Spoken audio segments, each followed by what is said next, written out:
Bum, bum, bum, bum.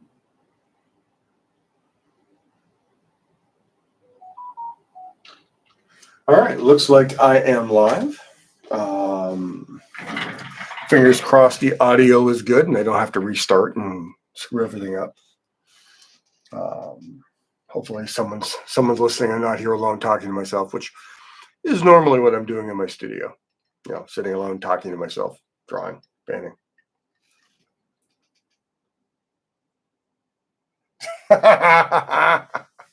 Well, you know, fungus is the theme of the night. All right, so let me just a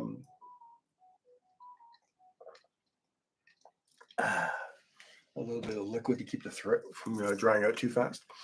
I'm going to start off with the two books I want to talk about tonight. I believe they're both still in print, and they're fabulous, fabulous books, treasure troves of information. If you know Dinotopia, hey Jim, hey Anson, both of you. You know James Gurney, and you know he's an incredible painter with a vast history of work, both doing fantasy and realistic work.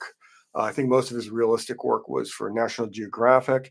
He also has a film background. The famous or infamous Ralph Bakshi, Frank Frazetta collaboration, Fire and Ice. James Gurney was one of the background painting artists, along with that. Oh God, I'm just blanking on his name. The guy who ended up doing all those really over the top, colorful paintings, fairyland type paintings that you could find in every single mall in America through the 80s, 90s. So look at that hand here. See that hand here? Isn't that a beautifully painted hand? So well understood. And look what James Gurney did to be able to paint that hand so well. He actually sculpted and painted a little clay hand holding that brush, so he could do that, get that lighting. That's an invaluable resource. So what he does in this book, it's pretty much an overview of his work process. And he looks at a lot of classical painters here. Oh my God, so much beautiful work. I haven't looked through this in detail in a couple of years. But every time I go through it, it's like, oh yeah, there's that in there. Oh yeah, there's that in there. He goes through the equipment, what he likes using, drawing, lots of stuff. And he does it in a slow, non-rushed way. He doesn't like immediately say, oh, like in a YouTube video where they're trying to teach you how to do a painting, and they jump right through everything stupidly fast. I mean, he did his work. I mean, here's a cover painting for Nat Geo, and here he is doing all the work to make sure he understood it, because part of the job was being as accurate to the science as possible. So you can see that how that prepped him for everything else he does, especially his dinosaur work. Let's skip ahead here. Like, look at that dinosaur painting. My God. Oh, there we go. So gorgeous. Oh my God, so good. He talks about maquettes, building models so he can get the lighting correctly. He does this really crude one just for the lighting, so then you can do a more elaborate piece here. You don't need a lot, but you need something. Here he is creating a little clay maquette so we can get the pillars and lighting here, right? And I think there's a lot of people who can do that with 3D models and the lighting apps in there. He's showing his age, and I'm showing my age by appreciating his doing it this way. So this is, if someone wants to have like a nice overview over how to approach, and you don't have to do traditional media. You could be applying all this stuff to digital. I think traditional is better, but it really is this wonderful overview of everything you need to know to be a working professional illustrator. It's a little broad, it's a little general because it's I think it's like 220 pages. So he's only getting into some of the stuff that's incredibly spacious in terms of digging up for information. And your massive index and everything. So it's a great book.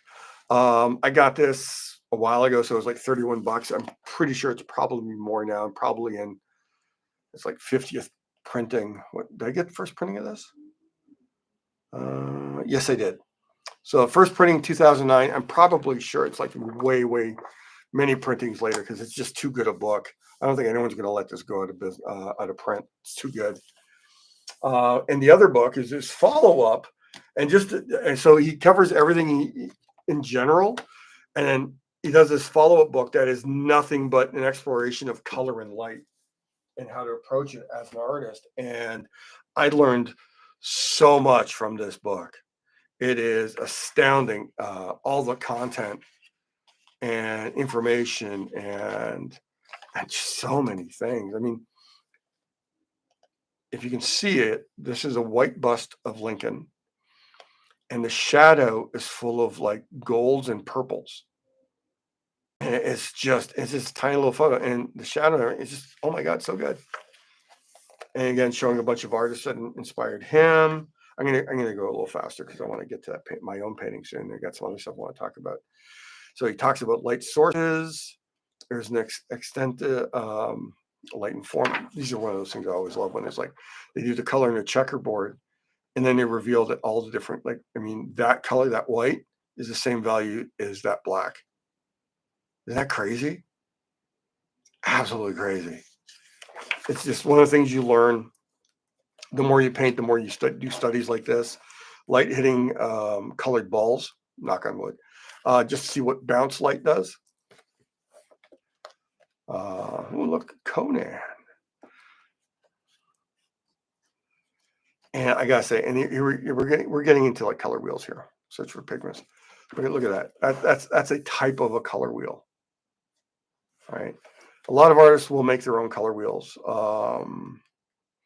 If I were going to be exclusively working in one color media for a while, I would take a little multimedia book, and I would do page after page after page of color mixing and writing down what I got to get those colors. Talking about warm and cools here, triads, how to like pull out your palette,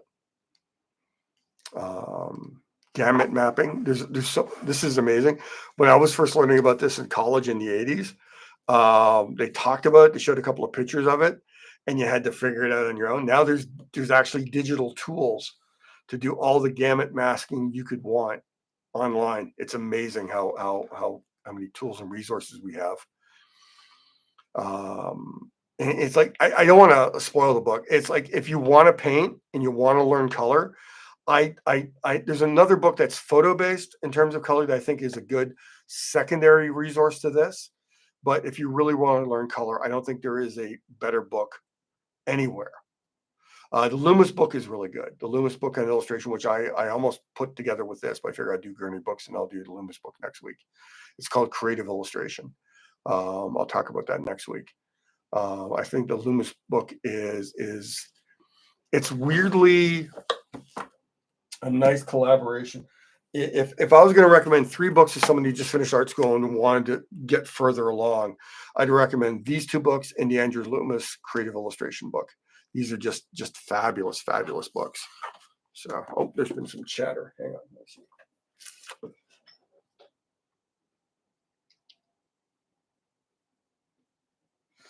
That's cool. Yeah, it's when a book's that good, it's so applicable to everything for any sort of painting, Brendan. His videos are incredible. Watercoloring gouache are just so incredible. I want to do more plein air, but who has time? Last time I went for plein air, I got a wasp bite on my neck and I got terribly infected. I did a little bit of plein air after I recovered from that, but it was like, it's really, you have to make the time for it.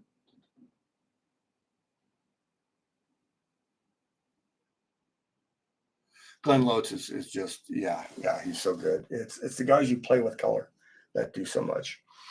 All right. So this week's painting is, I'm going to get the camera in a better spot.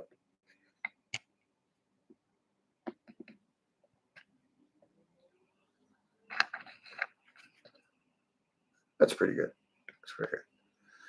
Okay. So one of the people who generally watches my videos off time wanted me to go into how I capture likenesses. I got a very traditional approach to doing likenesses. For this case, since this is more of a study, not an illustration, an illustration, I would get several pictures and then try and craft a likeness that wasn't so dedicated to one still from the TV show. But for this, as it's really pretty much just me trying to get better at coloring. What I do is, as soon as I choose my reference, I will, in Photoshop, I will drop a grid on it. So you can see the grid here, and I'll print it out. And then what I do is I also print out that grid, and this is a little bigger, so this drawing is a little bigger. So I print out the grid at the size I want to draw the piece. Now, this isn't the smaller 7x10. This is 8x10, 100% cotton watercolor paper. So it's a little broader. I like the shape a little bit more. I have a few sheets of this in a package. It's from Strathmore. They sold these lovely smaller cut sheets instead of watercolor blocks. And I think I might get more of them. But yeah, so I print out this grid. And what I do is on my handy dandy translucent, I think you can see that here. You can see that these lines show up. So what I do is I stick this grid underneath a layer of my translucent bond on my translucent bond pad, so I can see the grid through it. So I don't have to draw the grid again. It saves me a huge amount of time. Don't have to draw the grid on the actual printout. And I just do my drawing. And you can see I'm using a fairly small grid. I could have done, squares that were 4 times the size. So in other words, like 1-inch squares instead of like half-inch squares. I find a finer grid just allows me to catch errors faster. It's all about, speeding up, capturing. Like, this is a great, I think they teach this grid method in grade school. And so many artists kind of go, oh, well, I have to be better than that. And there's the sight size method, which I've studied. I practice it. It helps you refine your observation in a tremendous way. But once you've done that, this is still faster. So even if I did find the gross shapes and then refine and refine and refine and refine and correct and refine and correct and refine and correct, that's one way to work how to get perfect likenesses. And it does speed up your ability to observe a likeness, draw one without the grid. But I find the grid. In fact, I shared it to my Patreon supporters already today. Instead of finishing the Conan piece, which is almost done, but I realized this past week I started rewatching all the Christopher Lee. I don't know why, but I started rewatching all the Christopher Lee Dracula films. I think I started doing that because a friend of mine shared the picture of the new NECA Christopher Lee Dracula action figure, which was amazing. I kind of want it. But so late last night, I kind of went, you know what? After watching all these Christopher Lee Dracula movies, I was looking to see if I missed anything else that was vampire related to Christopher Lee in it. And I noticed his birthday is tomorrow. So I started drawing this last night, and I finished inking it this morning. And I did the grid thing here too. Unfortunately, I think I accidentally crumpled up the paper. But this is another grid exercise on the bond, and I scan it and I print in light blue my drawing onto the really lovely, incredibly strong Eon Vellum paper. Get that. So I'm pretty happy with that. So I'll be posting this tomorrow, so you see it better than on the camera. And what I did for this too is I saw the movie poster logo, and it was like full color. It had like red, white, black outline, and little bits of gold paint cutting through to look like cracks. And I just loved that classic logo. I found a really high res version of it. I knew I wanted to do it in black and white. So what I did is I went through, I cleaned up the gold, and I cleaned up the drawing a bit. I wanted that kind of crude white outline. And what I did, I ended up having to super simplify the red. I took a screen pattern, one of the screen patterns I used to make my rubber stamps, and I dropped it in where the red was. So I have this lovely screen effect. And if I ever do a color print of this, which I might, it's Christopher Lee, it's Dracula, you got to do it. I can do like really wonderful simplified colors. But all I do is, instead of, I could just put a cream behind all of this. So Dracula would be a nice kind of like almost flesh color, like a pale flesh color. And then I could drop red in where everything's black here inside the white outline area. I could drop a red in there and it would just pop really, really nicely. So that's a thought. Anyway, so yeah, tomorrow's Christopher Lee's birthday. I had never drawn him before. I was more than happy to take the opportunity to draw this scary motherfucker. Sorry for the language. And it's pleasure to do it. And it's like, every once in a while you just bust out and do something strange. That's me. I like doing something strange every once in a while. So yeah, so I'm posting this tomorrow. It's his birthday. Apparently, what I missed is tomorrow is also Peter Cushing's birthday. And had I known that, I probably would have tried to figure out a way to draw Peter Cushing as well. Luckily, I think a day after that, it's Vincent Price's birthday. I have to double check that. But I've drawn Vincent a few times, so I'll probably just repost something I've drawn there because I got so much other stuff to do. But yeah, so this was really fun to do. I got more work done. Where is it? Oh, I covered it up so I wouldn't cover anything. I'll dig it out. I'll show it later this week. I pretty much finished the Conan stuff to just some cleanup and some rendering on the bodies at the ground level. But I wanted to share this with you guys. Thanks, Jim. Other news, because I wrote it out so I wouldn't forget. All right. Next week is pretty much 1 year since I started streaming on Sunday nights. My first stream was June 4th last year. And next Sunday is going to be the 2nd. That's true. Yeah, Jim. Yeah, you'll see my Vincents. Yeah. So I'm kind of curious now. I'm inclined to make the 2nd my anniversary stream. And if it's an anniversary stream, then it has to be I think kind of a bigger deal. But if I do it if I should do it the weekend after, so I make sure that a year has fully passed as opposed to a year minus 2 days, because it's the 2nd, not the 4th. It's still the anniversary, still going to make it a big deal. But I'm open to ideas. Like, what should I do? What should I do as an anniversary stream? I am leaning to do it next Sunday. If I can't make up my mind what I want to do, I'm open to suggestions. I'm wide open to suggestions for what I could work on next Sunday night. And because otherwise I was just going to immediately jump on and do, after finishing this, I'm going to work on Bella. So then I get, because right now I know I'm going to do Pedro, Bella, and then I want to do a slightly larger piece, 11 by 14 with Nick Offerman, and I'm blanking the name of the actor who played as a partner in Last of Us. They were so good. I should remember that guy's name. I could do a longer stream. That would be good. But then again, it's doing it longer implies that maybe I should do a start to finish piece. There's also part of me. It's like I just found out an online project I was been working on for a while just got delayed again. And I was going to be opening up my commissions for that online project. And that's now at least 2 to 3 months down the road. So I was thinking of opening up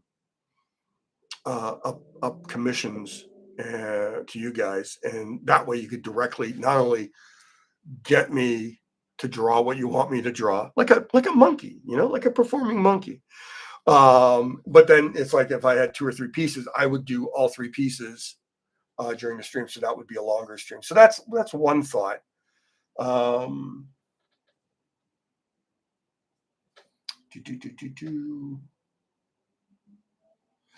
Viking, yeah.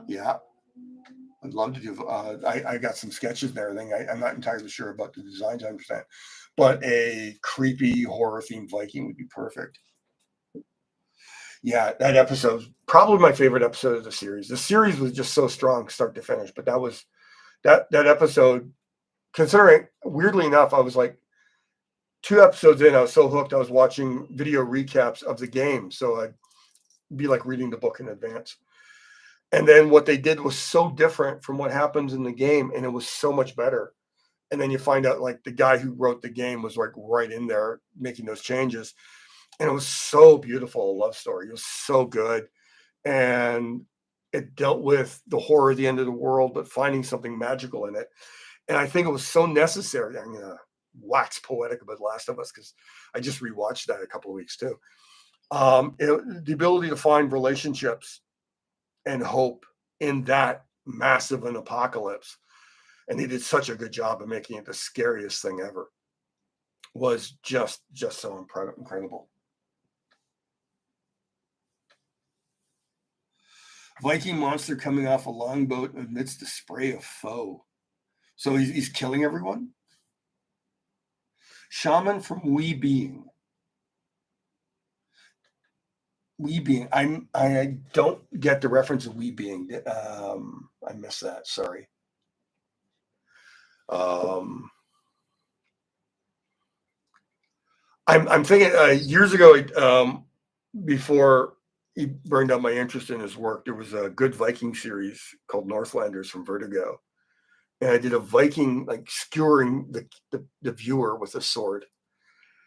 And that combined with that famous painting of the Viking standing on the deck of the ship as it's like cantering off the side. It's a Howard Pyle painting with his black cape, and it's just like all these buds. So there's a part of me that kind of wants to do a Viking standing at the end of a Viking longship, and the boat, other than him, are just full of like dead Vikings, and he's just standing there, and you know he's killed them all. So that would be kind of like hardcore, like serious metal. So those are my thoughts, but I can be talked out of. So what I'm thinking is anyone can bring up comments, ideas here in stream, in chat, or you can, if you think of it later, pop it in the message to the video when it goes live for repeated viewing.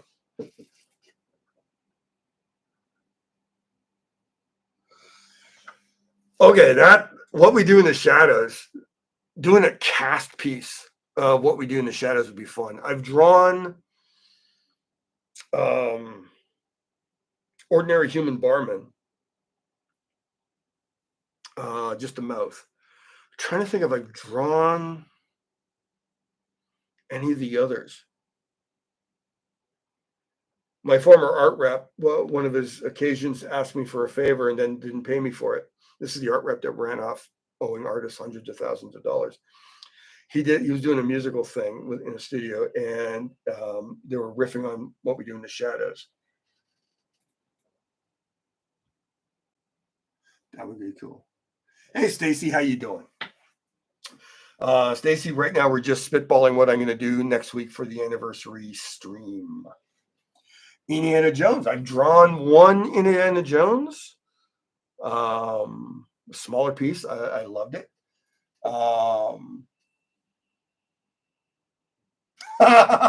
Anson wants me to kill Jughead in the worst possible way, which makes me think there's some sort of childhood trauma story about Archie comics in his life.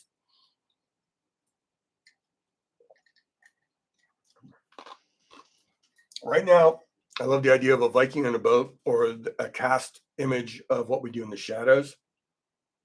I love that show so much. I'm now leaning towards that. That would be incredibly fun.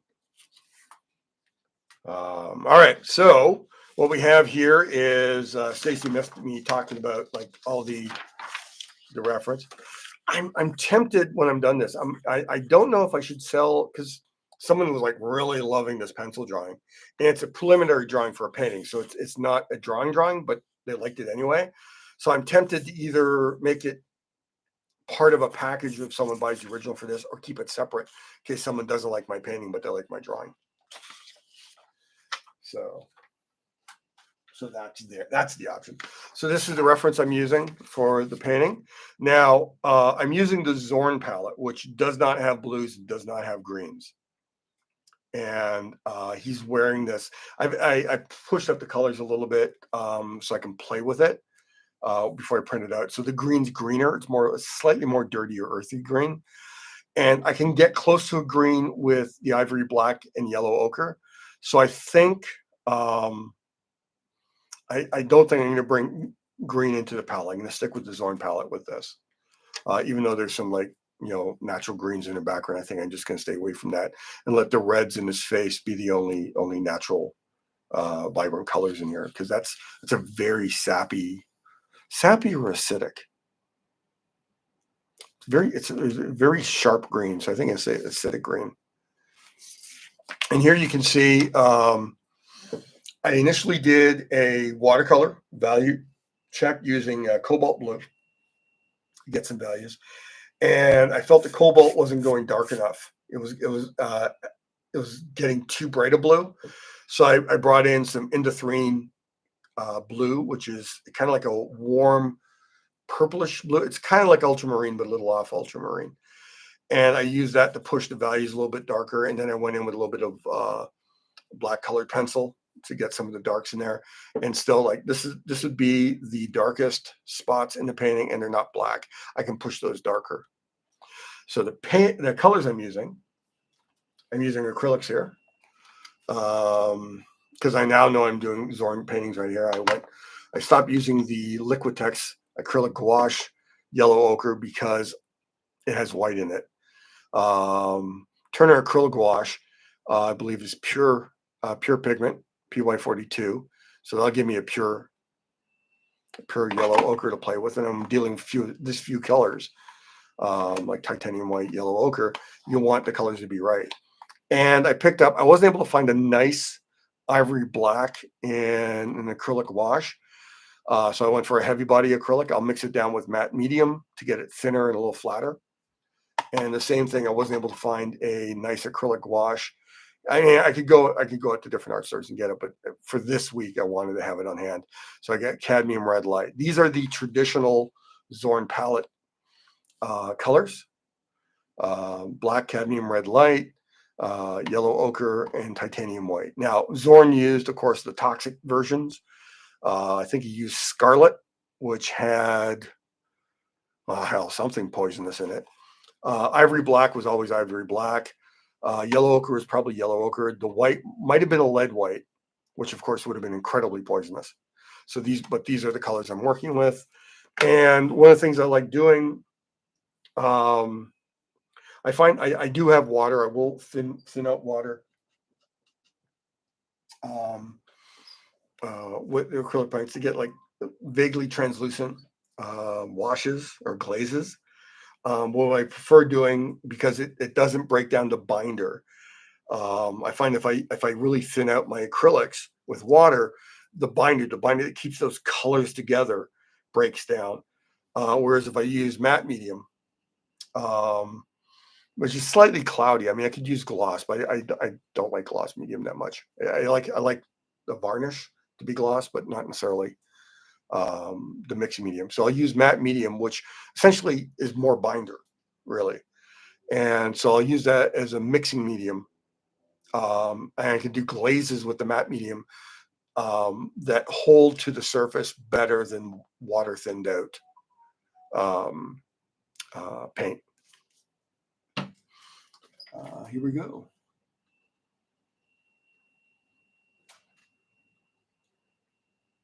Prelims. I probably should have saved, I should save my prelims. I'm so used to getting them done, scanning them, tossing them out, because my studio is a disaster. And I just found that my landlord's doing some work in all the rooms in the coming week. So I had to start moving stuff again. Fun. I love limited palettes, Jim. I love them. They force you to become better with the colors in your limited palette. There's one limited palette I've used in the watercolor a few times, and it's cadmium light red and ultramarine blue. And the ultramarine blue gives you your darkest darks and your cooler values, and cadmium red gives you your warm and some close to flesh colors. And just using those two colors gives you some really amazing value effects. So if you want to try a limited palette, basically anytime you want to play with limited palette, you want to both be playing with light dark in terms of value and warm cool. So if I was going to do the Cad Red Ultramarine Blue limited palette in acrylics in an opaque color, I'd have to add titanium white so I could lighten up the pigment. But in watercolor, I mean, that works perfectly for that. Yeah, so I like this. And if you just look up Anders Zorn, I believe he's a Swedish painter. He's best known for this palette. And he used this almost exclusively for indoor portraiture work. These four colors. So you would add like cadmium blue,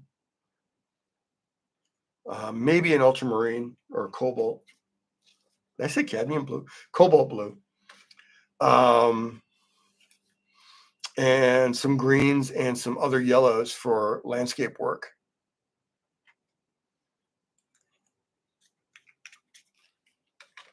I'll show you my palette after I put the colors out. What I want to do is I want to pick up a nice glass palette or an enamel palette. So I can clean it up better in these essentially I use these old Ferrero Rocher boxes as palettes as much as possible because they allow me to, oh, you know what? I didn't open this one yet. Now look at that. I haven't opened up this this acrylic wash yet. I think I wanted to finish off the other titanium white, tiny little tube of titanium white I had. And I don't see it down here with the other paints. So I'm going to assume that I did finish it off, working on Leia, and then tossed it. So let me just open this here. I like the containers for the Liquitex acrylic wash. I do not like their color range. It has a lot of hues and studio grade colors. They only recently expanded some of the colors, like having an ivory black, but try and find it. Initially, I was a little, put off by the little squeeze bottle, knowing that there'd be paint inside when you're done, but you can easily scrape it out when you get to the bottom. And it's a thinner paint. I think I have to use my tooth for this. Oh, that didn't work.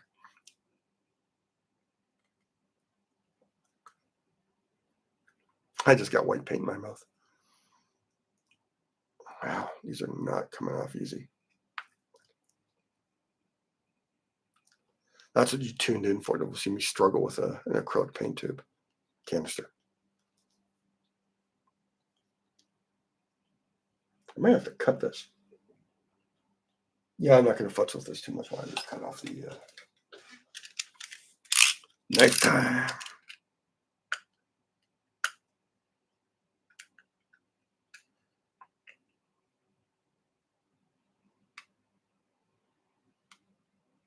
Oh my gosh, this is a different. I bought this ahead of starting all the painting, and there's like some sort of real thing. Maybe this thing I'm removing is not supposed to come off. It's stupidly thick. Very different from the other canisters I've bought of this paint. It's like a millimeter thick plastic. Yeah, maybe I was just supposed to puncture it in the middle. Gonna take the white paint off the top here. Wow, that's so thick.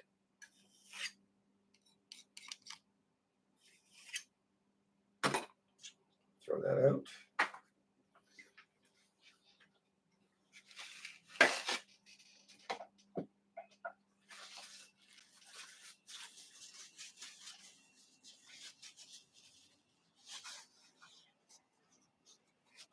I'm very jealous of your discount. To my mind, I think the Turner acrylic wash has a superior range. There's also the Golden So Flat.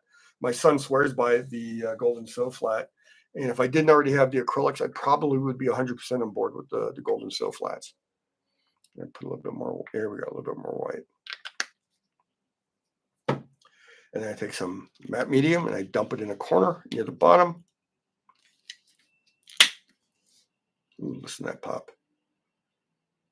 Just want some of that on hand.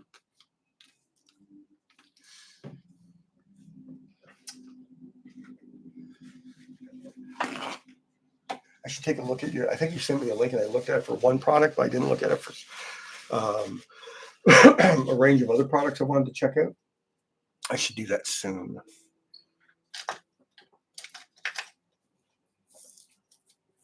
Okay, I usually start with a small flat brush as I'm mixing stuff. I have a bunch of beat up brushes I like starting off things with. Always makes things easier when you start off with something that you don't mind getting wrecked. This is not too bad. Here we go. It's like a 1-inch cheap synthetic brush. Perfectly good for this. Now, the reason I chose a blue underpainting, like if you remember, if you tuned in for the, yeah, I think as I go along, like I got heavy body, cad red, and yellow ochre. As those run out, and if I keep doing more acrylic paintings, I will replace them with the golden silk flat. Oh, that's okay. Maybe that's in. Yeah. So the reason I went for blue is because in the reference, the values in his flesh are so nice and warm, and the makeup is very subtle. You can just see how much beat up his face is from living hard. And it's a screen picture from a screen, so there's probably some JPEG artifacts making that worse, but it's there. But I want, yeah, I brought up the layer thing and I didn't finish that thought. So if you remember the layout piece, I did this burnt sienna underpainting. So it was like this reddish brown with darks. And then I painted all the cools on top of it, which allowed some transposition, some energy from the underpainting to bleed through in my translucent areas into the surface of the painting. And so I'm doing the reverse here. Since his flesh tones are going to be so warm, I want some of the darks to be saturated with some of the quite lovely warm blues. Okay, so normally, again, the rule of thumb is always go for the darkest darks and the lightest lights. And so what I think I want to do here is I'm going to take some essentially pure black and just the smallest touch. See my dirty palette. Take a little bit of black, just a little bit of yellow ochre.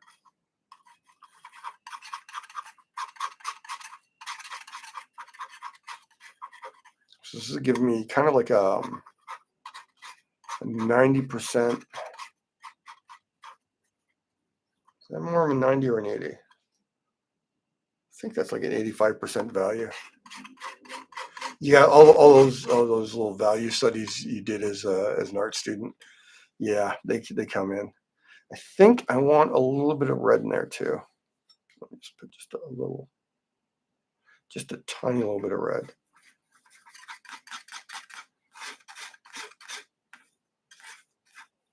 Okay, so that lightened it up a bit. So now it's about 80%. It takes a little bit more of the actual black.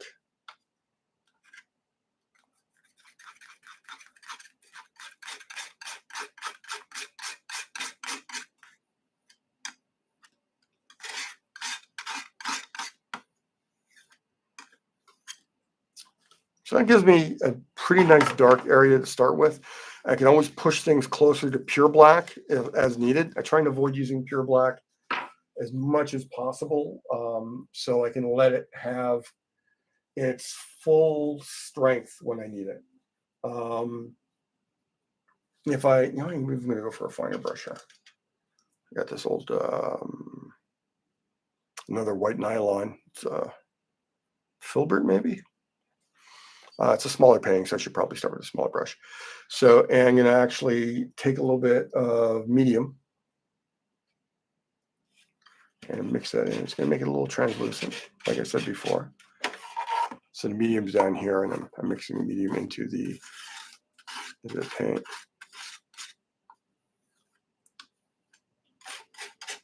Try and pile up the paint I want to keep as a main paint, so it doesn't dry out so fast. But I also picked up an extra fine mister. I could go to a bar and pick up an extra fine mister too, if I was bent that way. You spray it with a little bit of water just on the surface, and that'll, you don't want to put too much down, but that will keep your paint from drying it with the skin on top and then losing a lot of that paint you just mixed.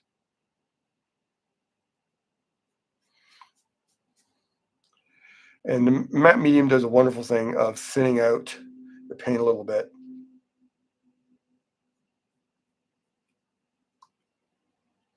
Is that on camera? Good. Just want to make sure. So if I do the whole like too much butter spread on too much bread. No, I'm trying to remember the line from Lord of the Rings. So if I stretch the dark beyond the limit, so it's like essentially being spread overly thin over the surface, I can go back in and add more. I don't mind being a little thin in my initial applications.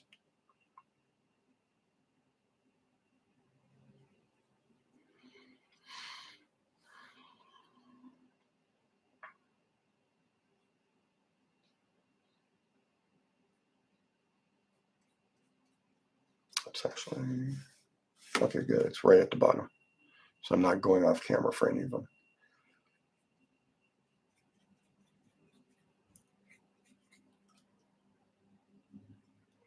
Try and use all the paint off the knives that didn't scrape back down to the palette too. Got to be a little bit frugal. Paints are so expensive, man.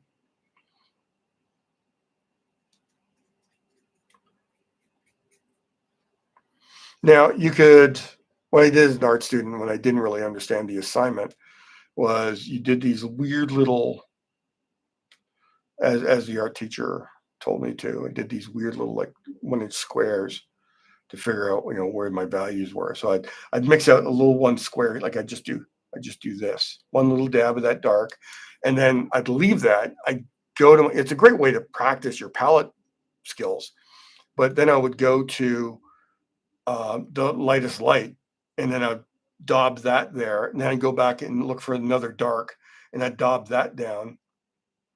And like a lot of things in art school, you eventually realize, oh, they weren't teaching you what the lesson was really about. They were just teaching you the make work approach that they thought they understood from when they were students. Yeah, it's life.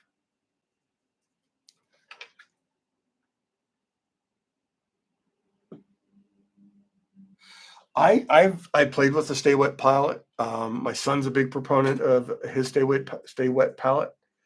I make such a mess of it that I gave up. I really did.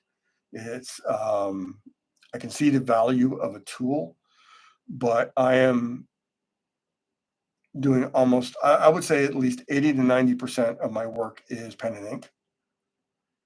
And as a result,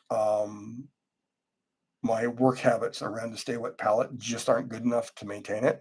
I'm sure if I ended up with like 4 to 6 months of just nonstop painting, I would develop the skill and habits to properly use a Stay Wet.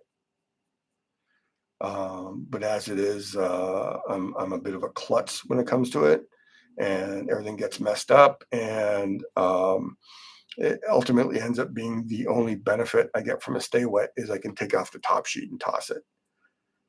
I don't really like, I'm not bragging about my ineptitude. I bet if Stay Wet palettes were available when I was an art student, it would be significantly easier for me to work with them. I just would have had more experience. as is my experiences working with an open palette. I hit with a little mister as needed. I can put a lid. I do have the lid for this Ferrero Rocher container somewhere, and I can, if needed, cover it up with a little extra moisture. I could wad up like a little bit of paper towel in one corner with no paint, and that would keep most of the paint. If I have it thick like this sitting in the palette, that would keep it all generally active for the next day. If I do know I'm going to be using a lot of a pigment, I will mix up a huge amount and I'll put it in a tiny little airtight jar. That'll make a huge difference for me. I'll mix a little bit more medium in here just to thin it out a bit because I'm going into the t-shirt here. I don't mind. I don't mind scrubbing out paint or painting over, but if I know it's going to be a gradation, I can thin it out in advance.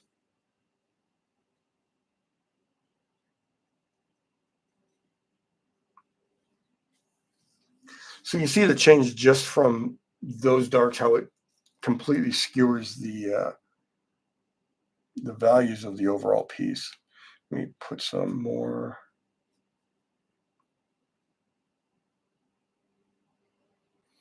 A nice dark spot in there.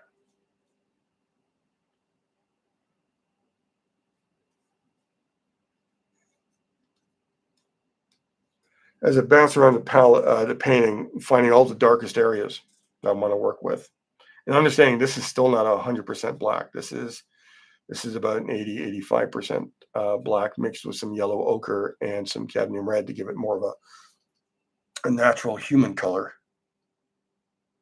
And knowing that more colors will go on top of them as I go along.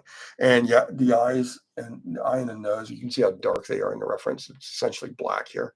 I'm gonna be using a finer brush before I go in there. I don't want to do anything too crude there and mess it up.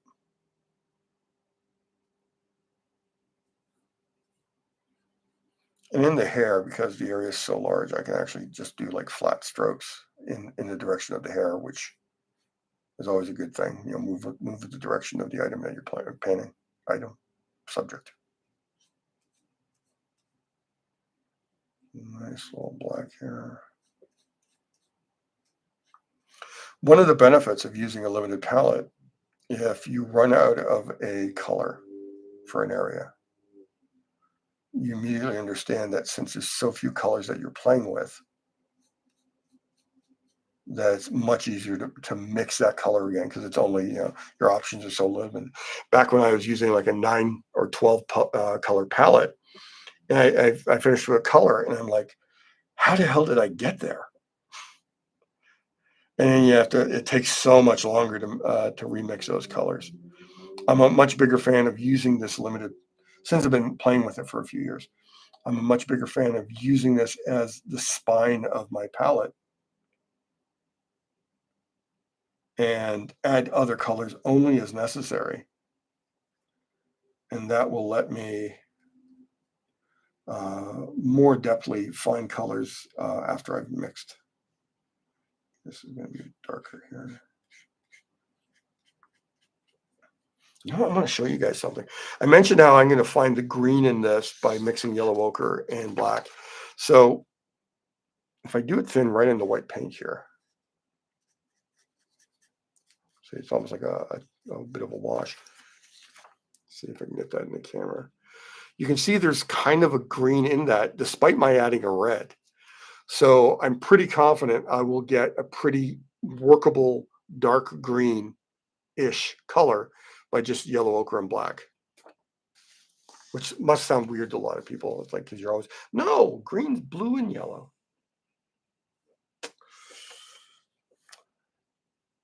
Things are so much different after you like study art history.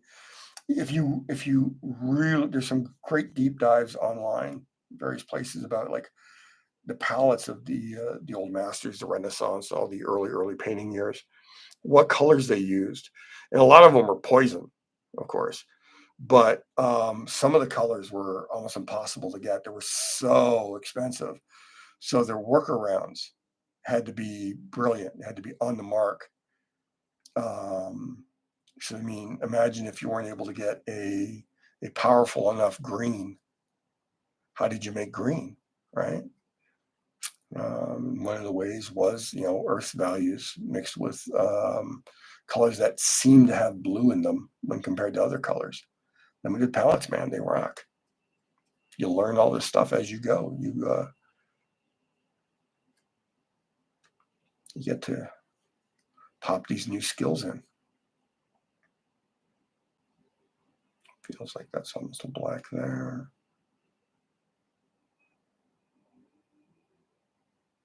Feel like that's a black or a very dark color. I can wash over top of that after.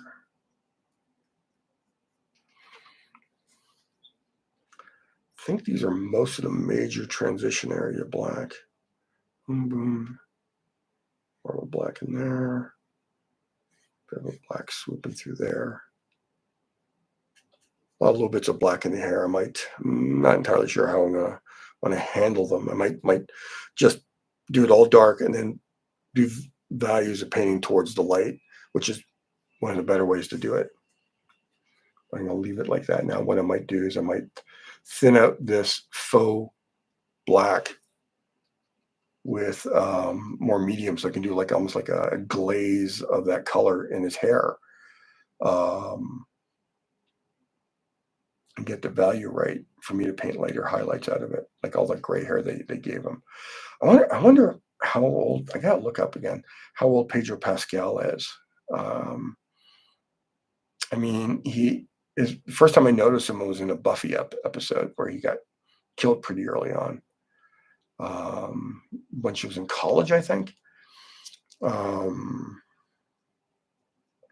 that's the first time I noticed him. I didn't even recognize him when he showed up on Game of Thrones.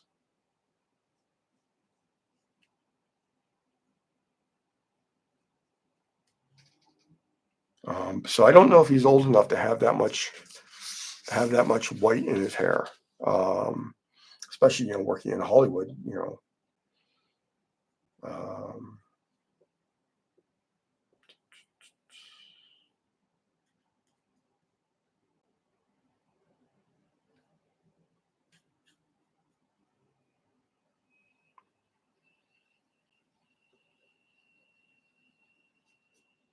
I'm just kind of glazing in a little bit of darker value here where I thought there should have been some.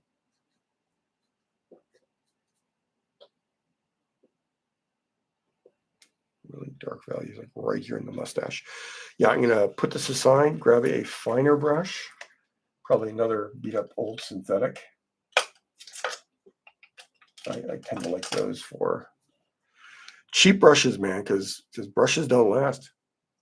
So I have this old number 4 Curry's.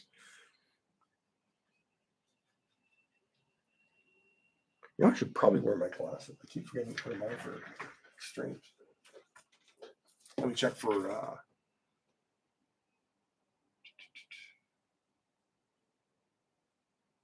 yeah, Buffy. Yeah, it was good. Pre-mustache, Pedro.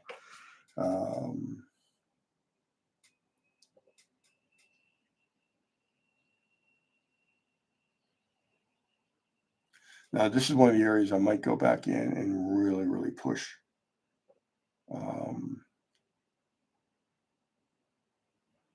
How dark it can get by adding some actual black to it. Because I can always glaze over with the color and immediately undoes how dark it gets.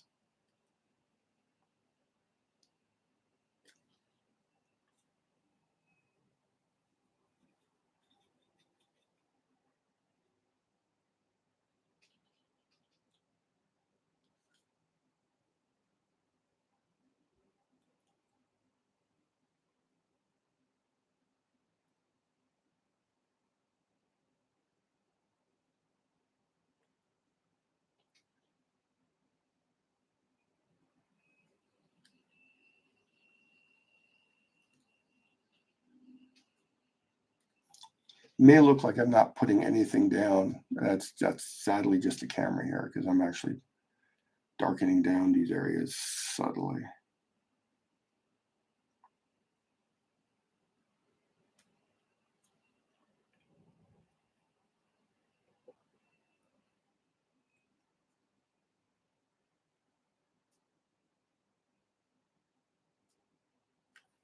And once you got some medium in here too, you can actually kind of blend it away. Like hit your dark, and you know, I want that one edge to be softer than the other. And immediately everything just feels more rendered, even though you haven't really done anything.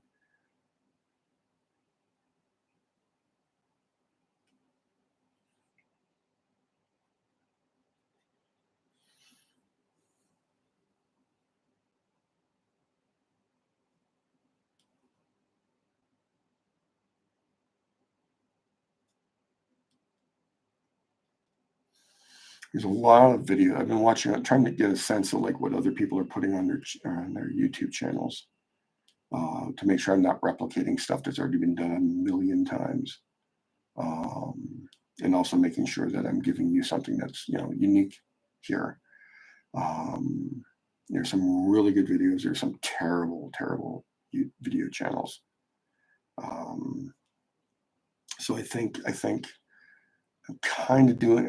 I'm doing a niche of really finding what is not covered much.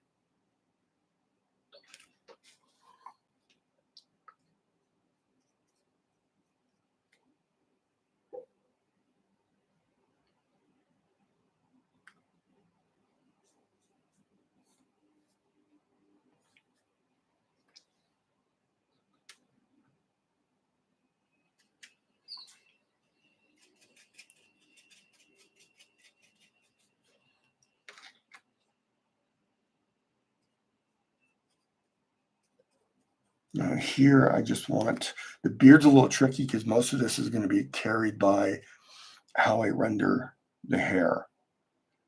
So what I'm doing is I'm essentially glazing in slightly more darker shadow, knowing I'm going to be going back in with some flesh tone later. Flesh tone. When I decide like how I'm going to handle the skin. So I just want some of those values to get a little darker before I start adding, like the lips are going to be a lot more red. The nose has to be a lot more red. But I want to get some of these values pushed down a little bit further. Actually, I feel that, you know, hair here.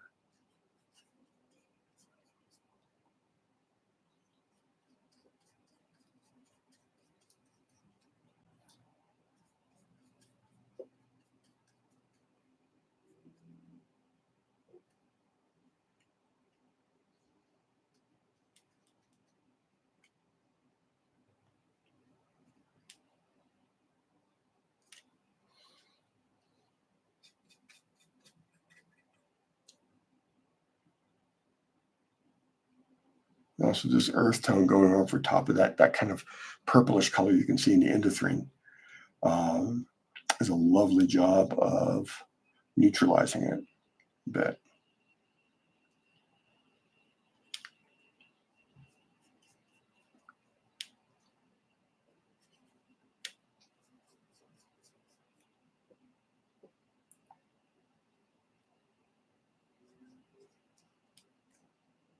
And again, the year is going to be a lot of reds in here. So I'm just trying to neutralize some of that purple. So when the reds go off, it doesn't become too much. Hopefully I'm loud enough for you guys.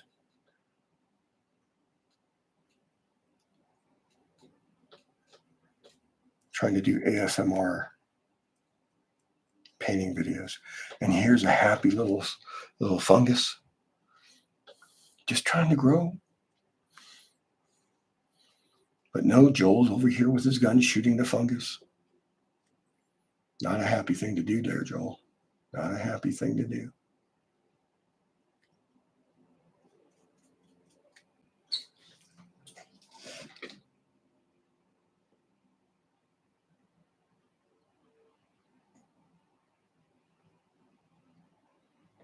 Kimberly, yeah, that's what I initially started doing with these Ferrero shaped palettes, even though I hate to say it, they changed this past Christmas. They changed what they're making. They're making this weirdly kind of softer plastic, which I don't like. I don't like. I like to complain maybe too much, but and what I did for that is I cut parchment paper to fit, not wax paper. I found wax paper too slick for me, but that might just be me. and I picked up a wad of these super thin sponges. They're like, about 2 millimeters thick, and I'd spray those with water, and I'd use those as a wetting agent. Because what I do is I put a little bit of vinegar in the water I put in the sponge, and I would keep it from getting moldy. At least I thought it would, and it seemed to work when I was doing it. But again, I made such a mess of Stay Wet palette use.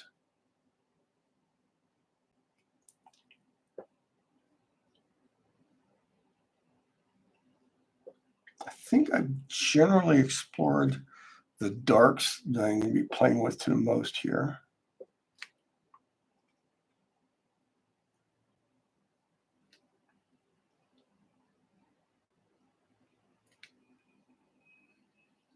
Some of this up here, cover that up.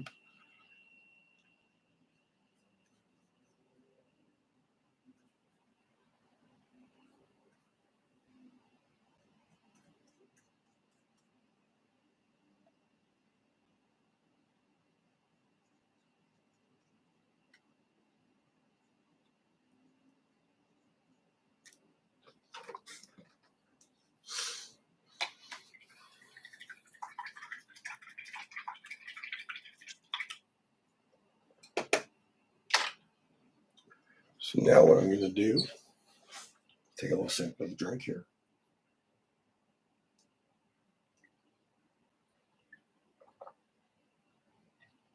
Take a look, see if there's any chat.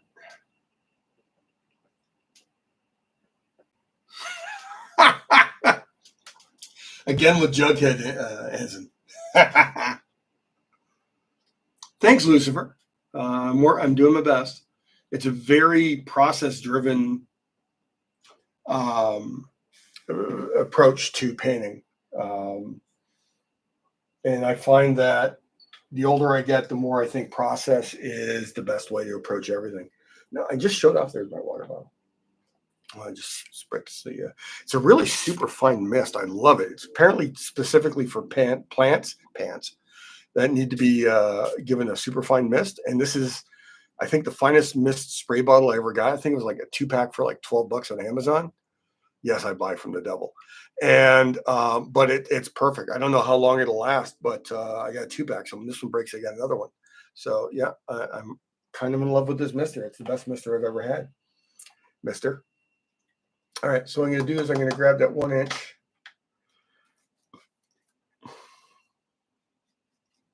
Take a bunch of medium.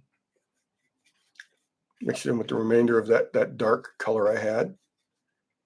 A little bit more medium, I want it thinner than that. So what I'm going to do is I'm going to essentially glaze the rest of the hair. I've decided that is the way I want to get that value in the hair. It can be as thin as I want, because I know I'm going to be painting over it. But I want to paint lights out of the dark here for the hair, because that way I can also I can save it towards the end after I've decided how light. Because in the photo reference it goes pretty much to white, but when I decide how light I want the background, I can actually work on the hair highlights as well as the sky values at the same time, so I can have the sense of the light eating his hair, if that makes sense.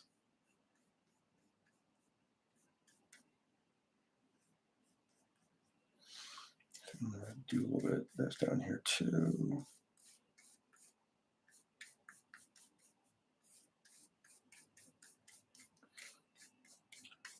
Also thinking about the weirdly cherry highlights in his green, otherwise green shirt. Those will go on nicely as glazes. I can actually do a nice glaze, get the line disappearing into the green, and then go back in with a slightly more opaque pigment and have it, pop as it's getting hit by light. I think that will work quite well.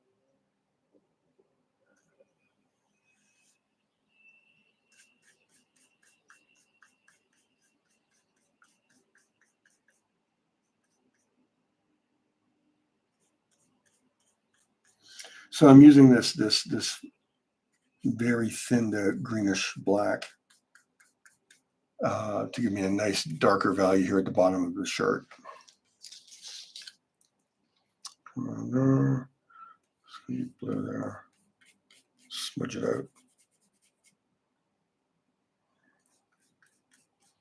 And that'll just carry my values as I go through there. So when the color goes on top of it, it won't be as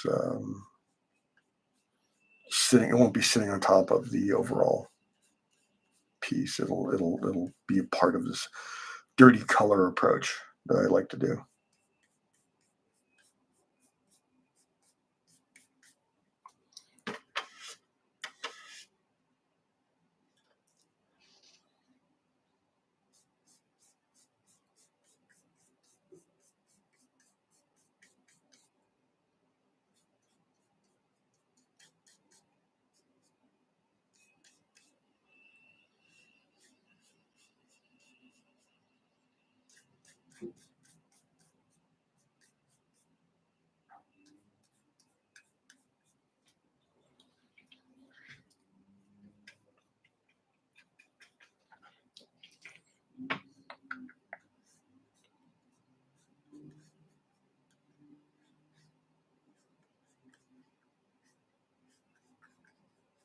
The things I can do is like I'll just do it just to show you guys. I can do like a little flick of that. Very thin element of hair. Push it back a bit. And if I want the sky to come through very brilliantly, I can actually paint an opaque bit of light coming through the hair. And that allows me to have an aggressive sense of 3 dimensions happening in the paint. That there's depth going on. Just a little bit more medium. So I want to get some of this dirty color into his forehead.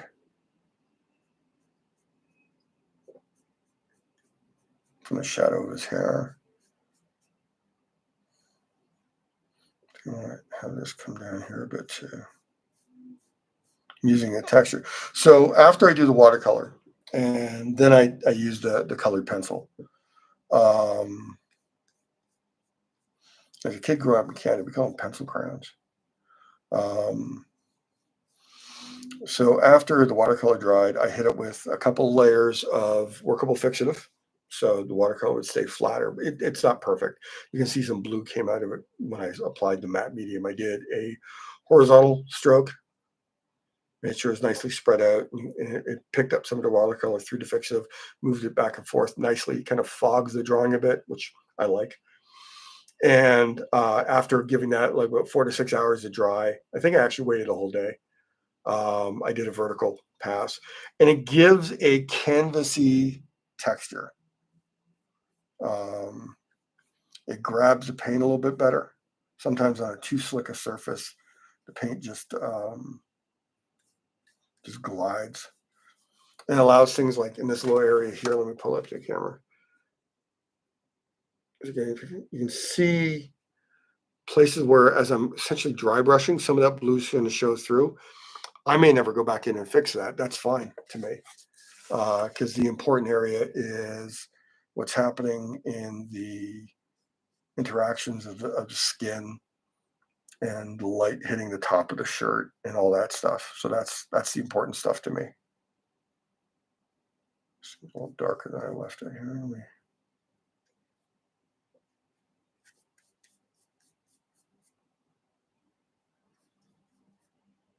It's a little darker too, so I can add a layer.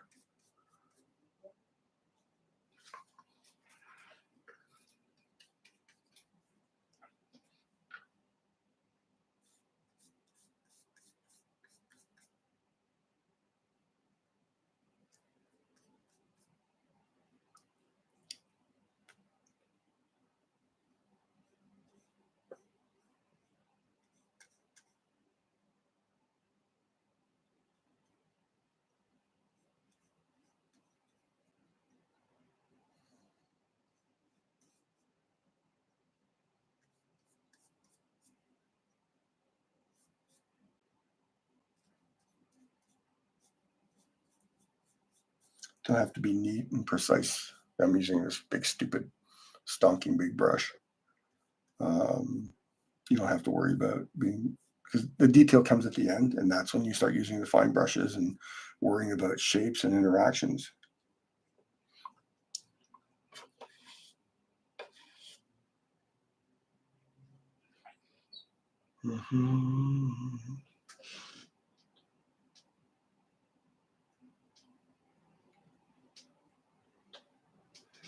Oh, it's not confidence. It's. I know if I screw up, I can fix it.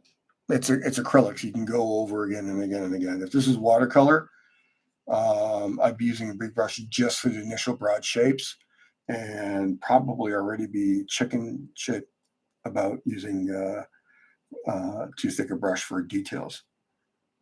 This is, and it really is, confidence is born of experience. The more you do something, the more you understand how it works. So any artist who's been working as long as I have should have a certain amount of confidence in how they're approaching the materials. I'm less confident with materials I haven't used nearly enough. Pull some of that through there here too. I kind of like that texture that gives me. And I think I'm gonna one last bit of medium to thin it out, just one last bit.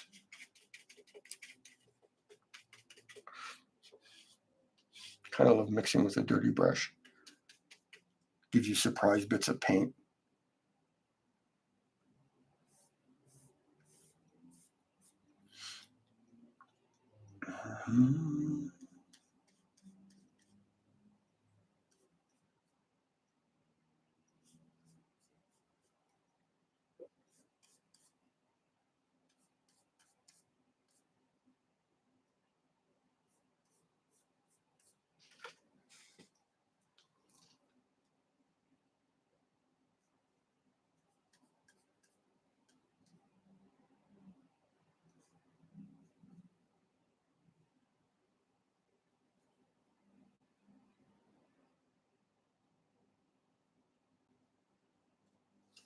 All right.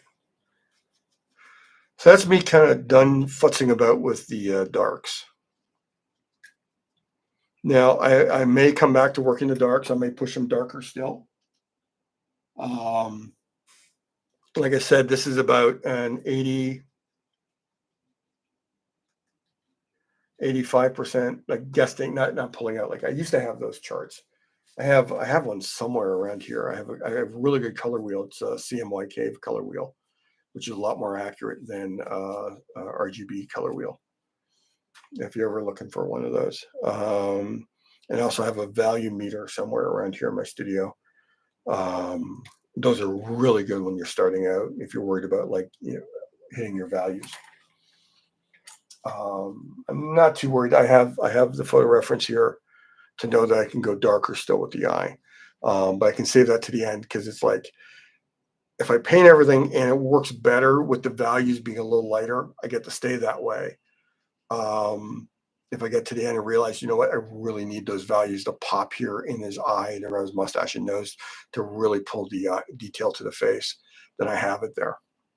It's all about leaving yourself as many options later on while still producing stuff that you can work with. So let me think about skin tones. It's a very pinkish skin tone. So what I need is some yellow ochre, fair amount, because that's going to be the lighter part of it. Let's get some titanium white to have handy. So that's going to lighten up the skin tone a lot. And I'm going to need some cadmium red light. And mix those three colors. And I know I'm going to mix in some black.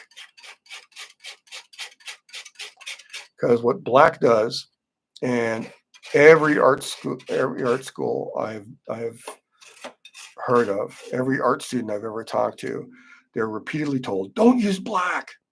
Don't use black. Because it's terrible. It destroys the painting. Yeah, you can use black. But you have to know that it is so stupidly, stonkingly powerful a color that when you're adding black, you're adding like the tiniest amount. Because otherwise it'll wreck everything. So I'm adding just a tiny bit of black as I mix it through. It kind of like desaturates grays down the colors, which is exactly what you need.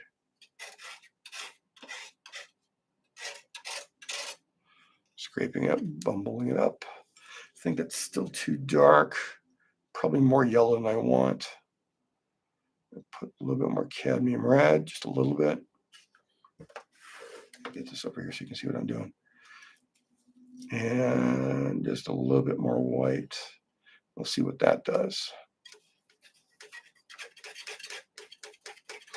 When I'm using the knife, I'm mixing up what I consider to be the generic color base for an area I'm working on, because I'm going to tweak it as I go with everything I'm painting.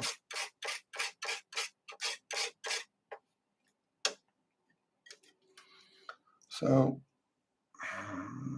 still too yellow, still too dark.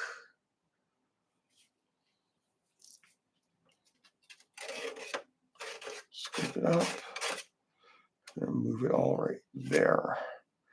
Okay, so give me a big chunk of white. Probably not being aggressive enough with the white.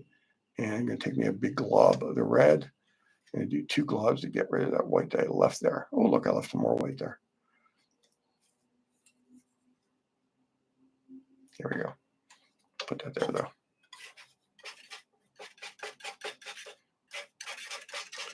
So what I want from this color is it to be slightly darker than what I see in the skin tones here, because I want to mix stuff. So this is pinker. Probably still too dark. But what I can do is I can put it down next to the darks and see how it looks, and then immediately paint over if it's not what I want. So I'm thinking about this kind of like almost orangey color. It may not look that orangey when I put it down here. I think we'll see here. So I think it's about,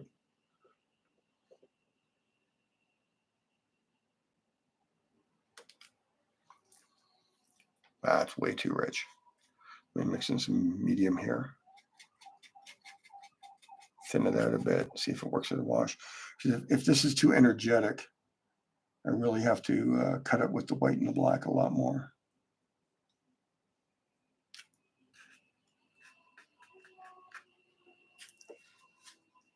Yeah, it needs to be pinker.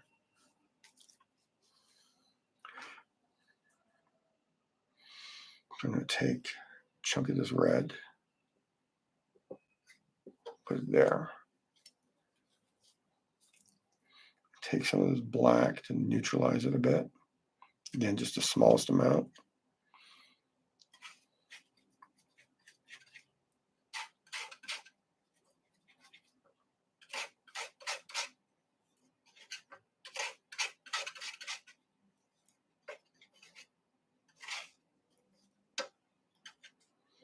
Steal some more white. Just going to mix a little bit in one area here to see how pink I can go.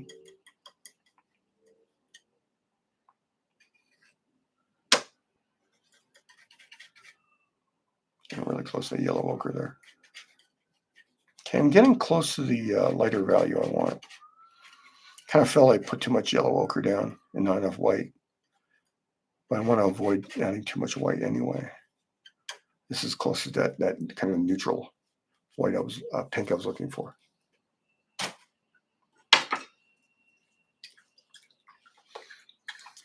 It's always good to have a big bucket of water nearby to quick rinse your brushes, and a roll of paper towels in hand to get most of that water out so it doesn't mess with your brushes too much.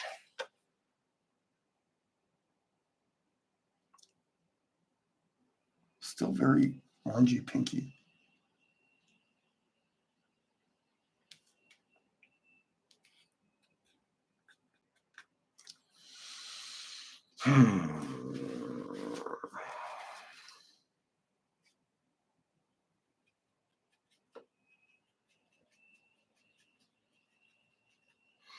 Pick up a little bit of that black that I mixed up. See if that goes in there, it changes the shift a bit.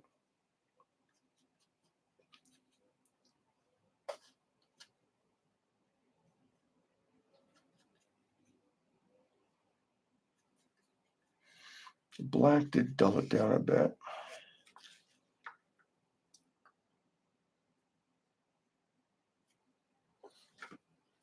That's closer.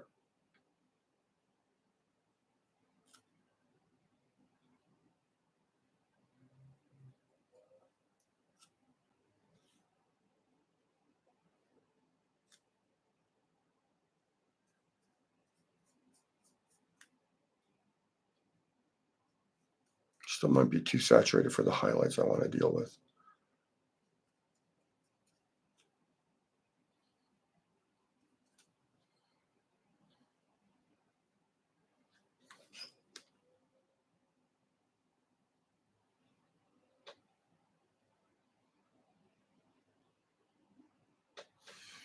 Yeah, it's the thing about black. It really is um, just reduce your reliance on using much of it.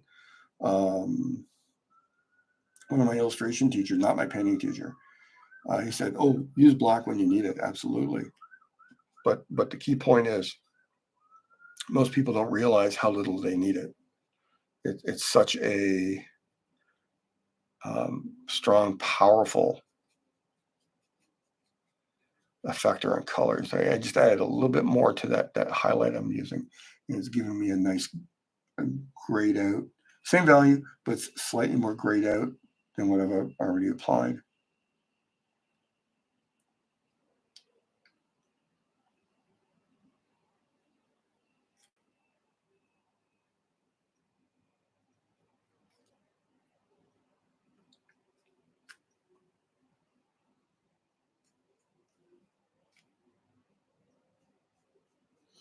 What I may want to do is to get that kind of like flushed pinkness that Pedro has in the scene.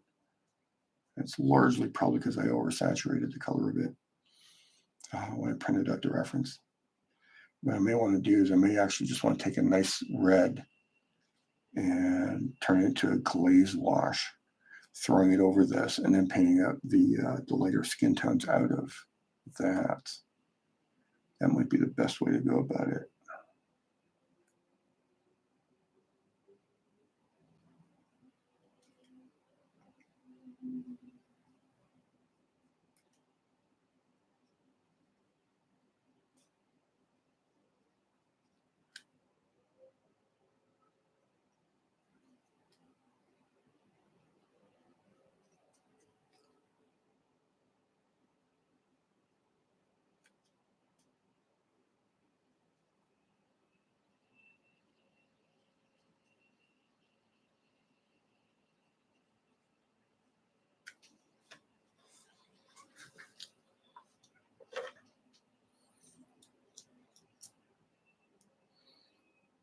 Mhm.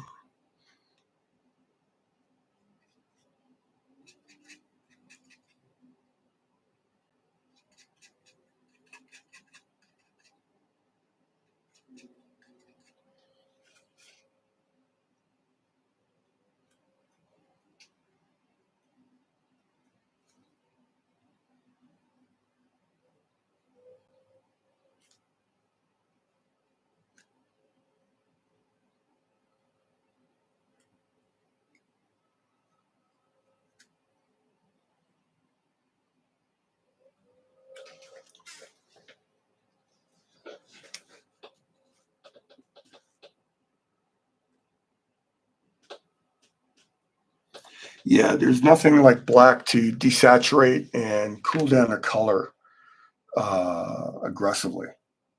It's very good at that. So yeah, I can see where adding black does weird things to your skin tones. Just now that reminds me of just recently I was rewatching Romero's Dawn of the Dead, the original, not the remake, and the weird skin tones they put on the zombies. Like everyone was kind of like blue. Everyone was blue or kind of greenish even. That was a little much.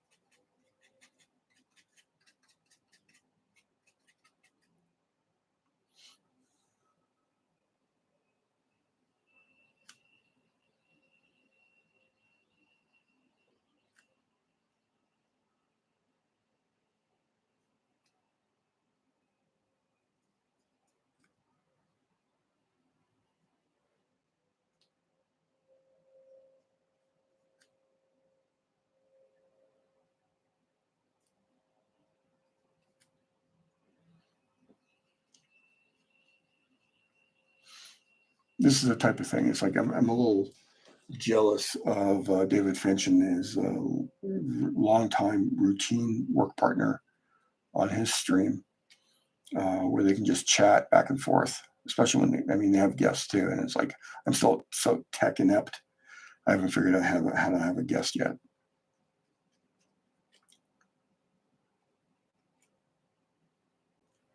But having someone ask pertinent questions, not impertinent, but pertinent questions, would be super awesome.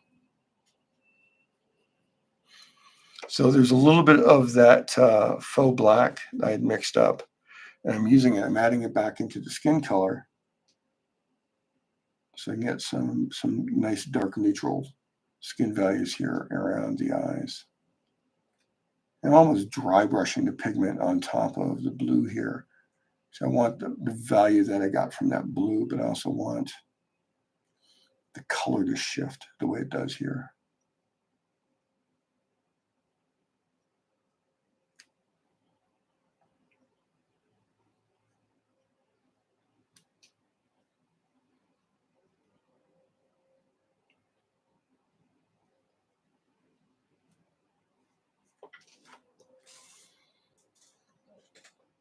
I hope that you can see that how this is like transforming the blue underpainting to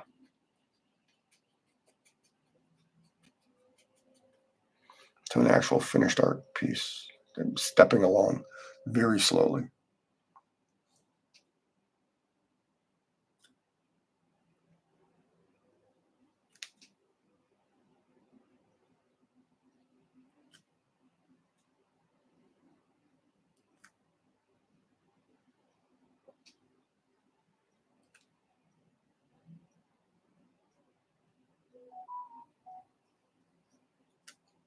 Too dark. Love how sometimes you go too dark, you just smudge it around and you say, oh, that's pretty close. That's pretty close to what I want. Happy accents, man. Pour it out for Bob Ross. I think I need a little bit of medium here. Be a little glazy.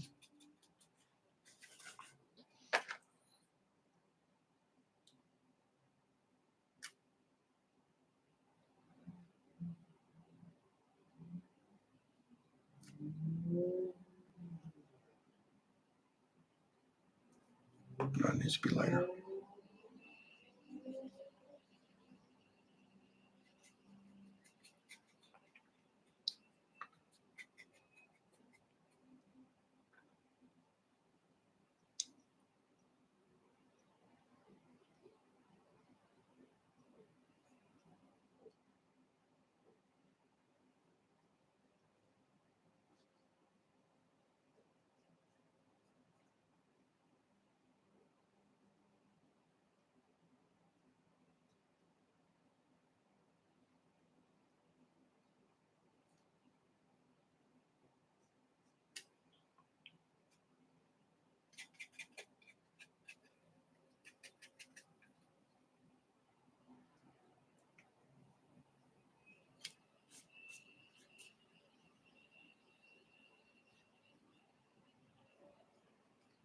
No, too dark. I would say that painting is a continuous, unless you really, really have a simplified way of painting. I think painting is a constant process of guessing colors and values and working with them until, they don't upset you anymore.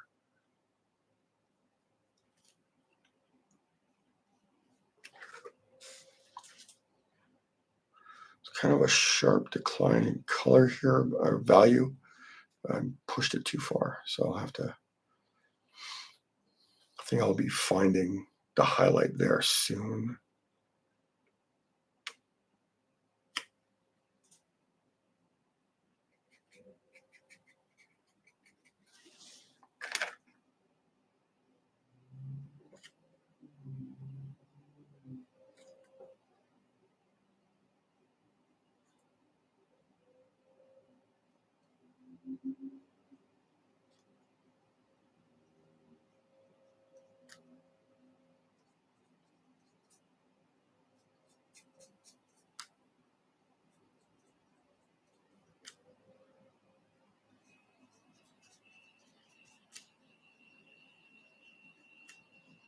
How are we doing time-wise? 8:30 already. Holy crap.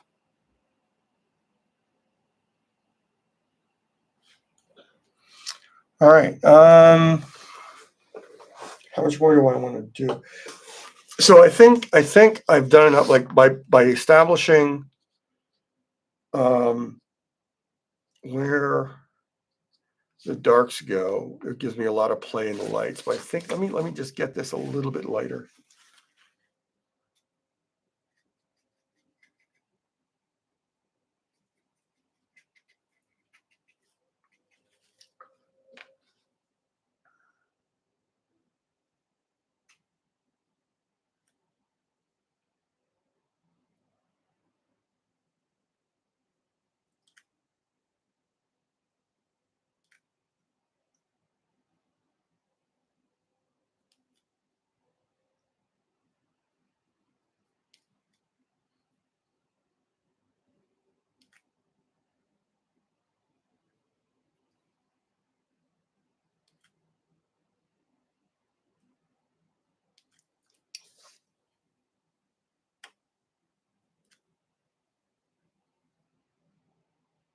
I think that gets it a little closer. All right, so I was kind of hoping would have worked a little bit faster. I could have shown like how I'm going to get that green out of the yellow, ochre, and black. But I'm struggling with the skin tones a little bit. Give me a little bit of red in that. Go to there.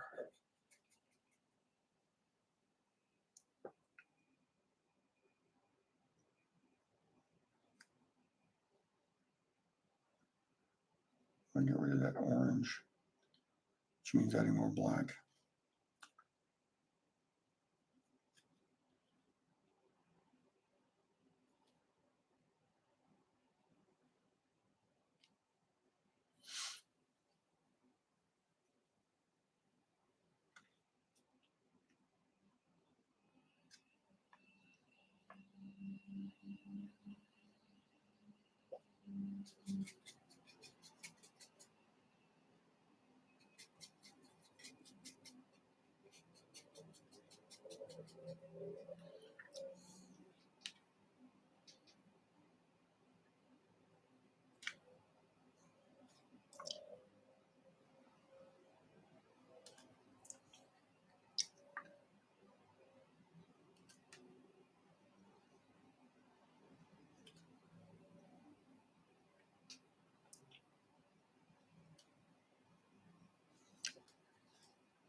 All right, so I think I get a good start in this painting.